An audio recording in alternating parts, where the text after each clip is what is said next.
Ici, sur la côte est des États-Unis, on grelotte. En Afrique du Sud, c'est la chaleur qui fait des ravages. Des températures extrêmement élevées sont à l'origine de violents incendies qui emportent tout sur leur passage dans la région du Cap. Florent Rodon.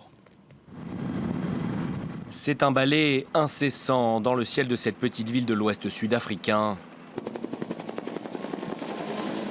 Pendant plusieurs heures, les hélicoptères bombardiers d'eau enchaînent les largages pour tenter de stopper l'avancée des flammes. Au sol, les pompiers mobilisés paraissent bien démunis face à l'ampleur de la catastrophe. En attendant une accalmie, l'entraide s'organise au sein de la population et une grande collecte de bouteilles d'eau a été mise en place pour venir en aide aux personnes sinistrées.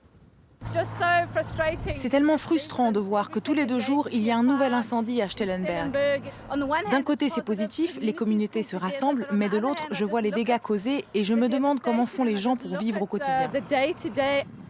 Très touchés, les viniculteurs de la région ont perdu pas moins de 2600 hectares déjà partis en fumée.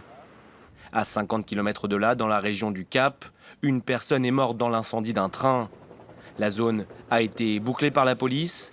Et si à ce stade la cause n'est pas encore connue, les enquêteurs envisagent d'ores et déjà la piste criminelle. C'est dû en grande partie à l'extrême chaleur que nous avons connue ces derniers jours. Mais on estime qu'environ 30 à 40% des feux ont été causés par des pyromanes. L'année 2015 a été la plus chaude en Afrique du Sud depuis 1904. Les autorités locales s'inquiètent de cette hausse de la température et s'attendent à de nouveaux départs de feu dans les prochains jours.